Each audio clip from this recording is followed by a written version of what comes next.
зат жана анын сыпатталуучу белгилери төмөндөгүдөй болмокчу.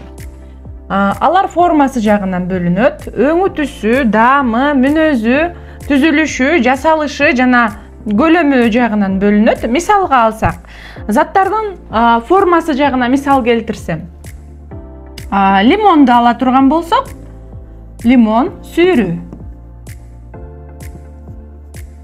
Өңү түсүнөн ала турган болсок, лимон сары.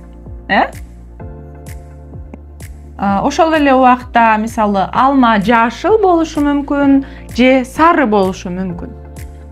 Даамы дагы эле лимонду жасалы дагы, лимондун даамы кандай болот?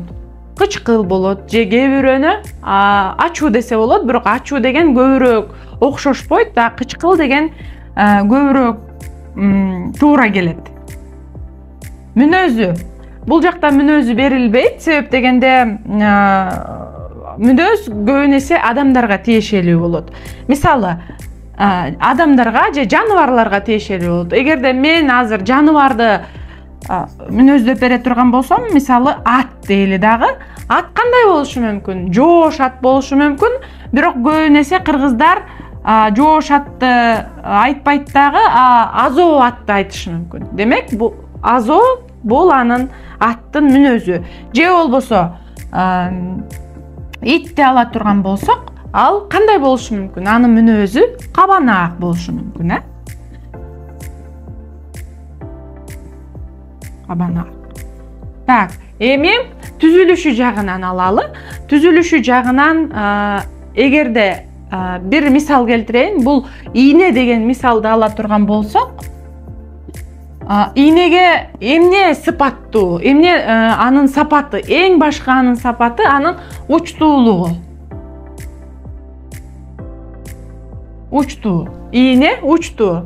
Ал эми жасалышы жагына ала турган болсок, келгиле, мисалы, ээр дейли. Ээр жыгач дейли, жыгачтан жасалат. Эгерде ушул эле жерге комузду ала турган болсок дагы, ал дагы жыгач. Дагы эле бир мисал, көкөрдү ала турган болсок, ал териден жасалат, Эми көлөмү жагынан мисалы, талкан дей турган болсок, же шекер дей турган болсок, анын көлөмү майда. Азыр эми силер менен бирге көнүгүүлөрдү иштейли дагы, аналогияларды анықтайлы. Бизде азыр көнүгүү бар, бул кабанаак жана ит деген түшүнүк берилген эталондук жупка. Демек, эталондук жупту анализ кыла турган болсок, ит кандай? Ит кабанаак же жоош болушу мүмкүн. Демек, бул иттин өзгөрмөлүү сапаты экен. Демек, биз ушуга аналогияны табышыбыз керек. Мына, кабанаак итке эң биринчи А вариантын карайлы. Катуу таш.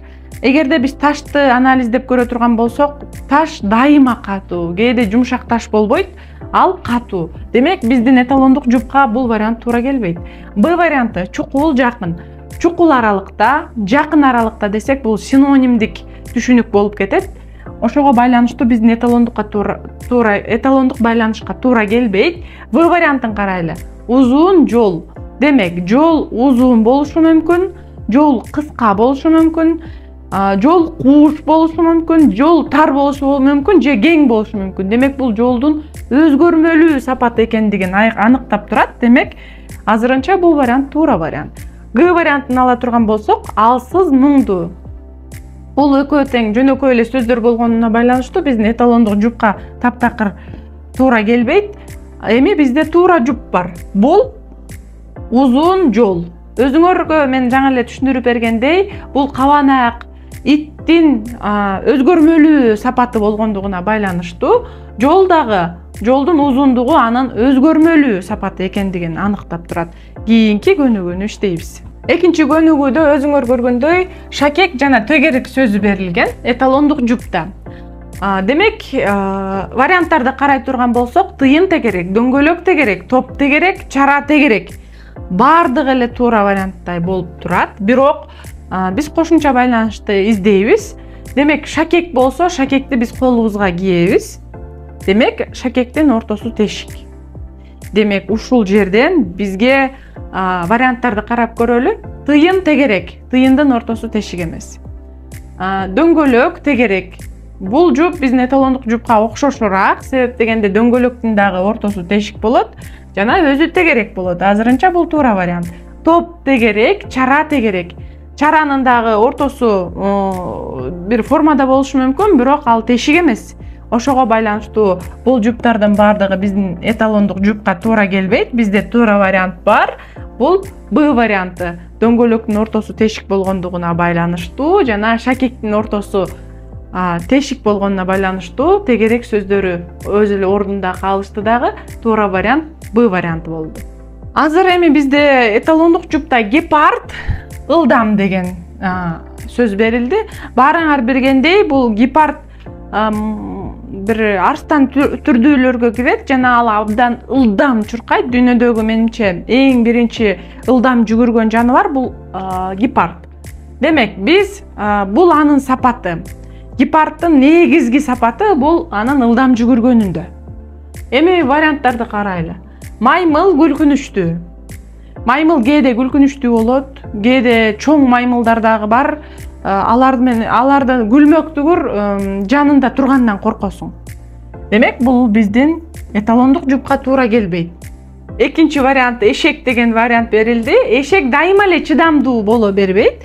Чыдамы жок дагы эшектер болушу мүмкүн. Ошондуктан бул варианттагы биздин четтетилет. В вариантын карай турган болсок, арстан, Африка. Бул анын жашаган жерин берген. Демек биздин эталондук жупка туура келбейт. Г вариантында кит чоң. Кит өзү негизи эле дүйнө жүзүндөгү чоң жаныбар болгондугуна байланыштуу. Бул анын негизги мүнөздөмөсү. Демек биздин эталондук жупка туура келет. Демек гепард анын эң негизги мүнөзү ылдам жүгүрөт. Негизги гепардты гепард кылып турган анын ылдам жүгүргөнү. Ал эми китти кит кылып турган анын чоңдугу деп айтсак дагы жаңылбайбыз. Ошого байланыштуу бизде туура вариант Г варианты. Кит чоң, гепард ылдам.